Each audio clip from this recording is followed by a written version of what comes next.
There's something about Christmas that draws us to celebrate this feast not in daylight, but in the night.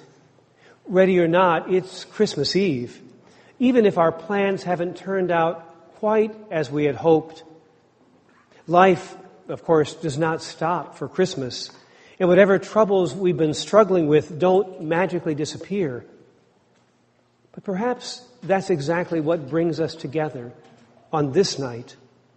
As the gospel tomorrow morning proclaims, the light shone in the darkness, and the darkness could not overcome it.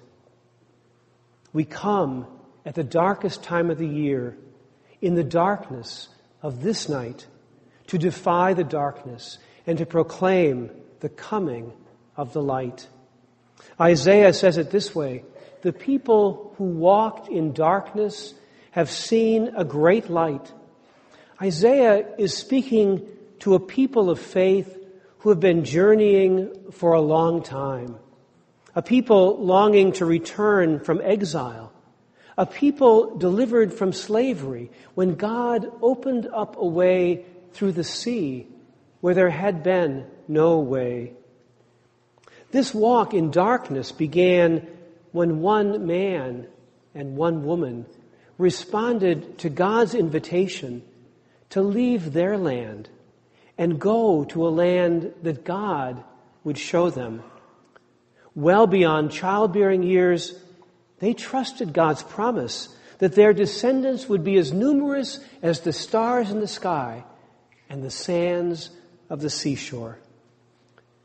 It was under an oak tree at Hebron that Abraham and Sarah rested. 3 strangers came, and Abraham welcomed them, angels, unaware that they would foretell the birth of a son.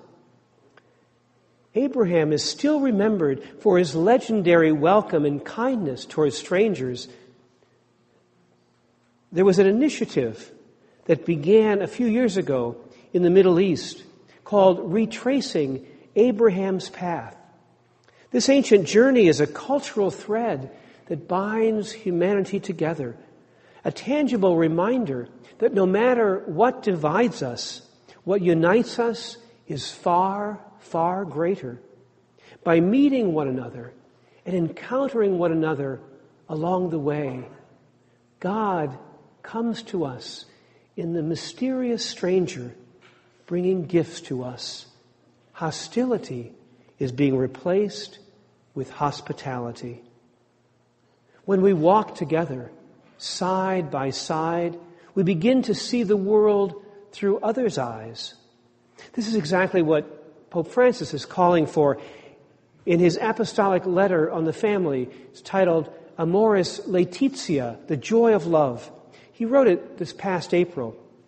The Pope said, the Church must accompany with attention and care the weakest of her children who show signs of a wounded and troubled love, by restoring in them hope and confidence, like the beacon of a lighthouse in a port or a torch carried among the people to enlighten those who have lost their way or who are in the midst of a storm.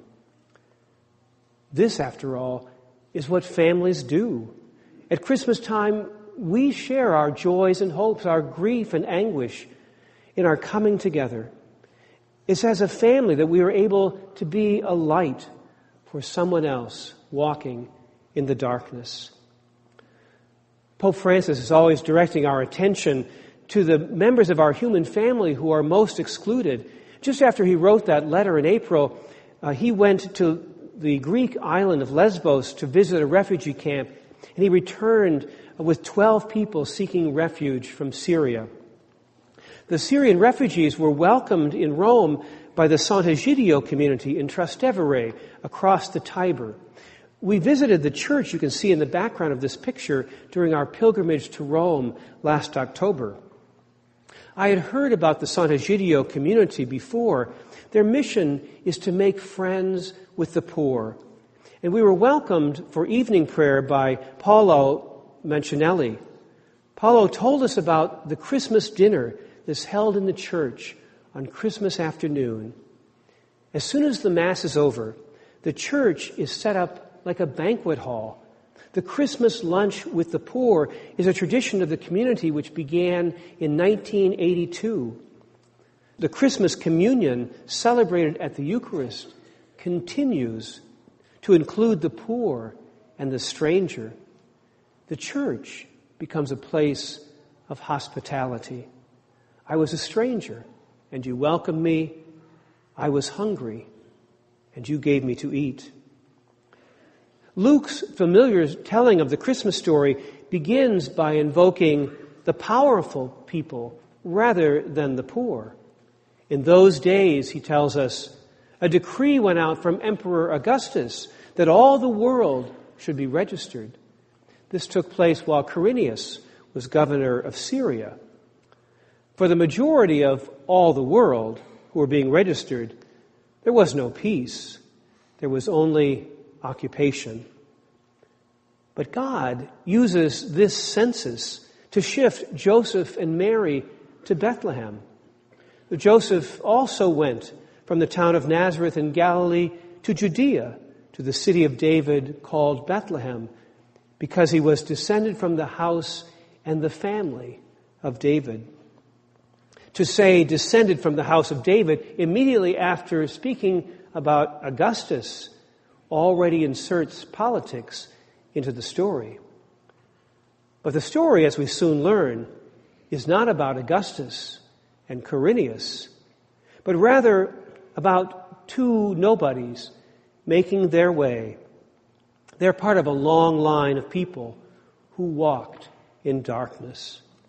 And the narrative will unfold as the tale of two emperors, the one in Rome and the one born to Mary in Bethlehem.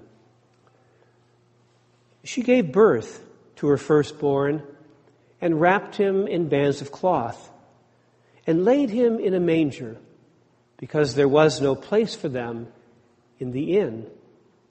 Of course, an inn is where travelers stay. Jesus is not a visitor, and Joseph is coming home. Even if he'd never been in Bethlehem himself, perhaps his grandfather, Matthat, left town years before for some reason. But it would be unthinkable for Joseph's wider family not to welcome him and accommodate him.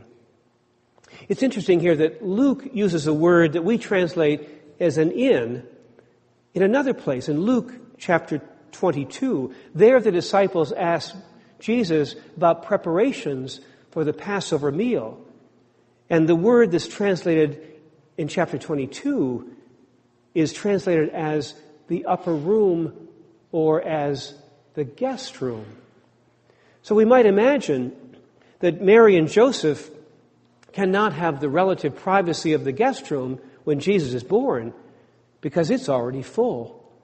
So Jesus is born in the main room under or on the side of the house, which included the few precious animals of the family, an ox perhaps, even a donkey, and he's born with all the family present. If the gospel is truly heard in Bethlehem, it would be unthinkable for cousin Joseph and Mary to be turned away, even though the house is full. It's unthinkable to turn anyone away. Do not be afraid, for see, I'm bringing you good news of great joy for all people. A child has been born for us. A son is given to us. The earlier promise of God has come to birth, but God has not acted in a general way, but rather very specifically for us. This is good news for all people. A people who walked in darkness, a people for whom there is no room. Christ is mysteriously present in those for whom there seems to be nothing but the world at its worst. Luke's story of the birth of Jesus is a direct and total challenge to imperial power.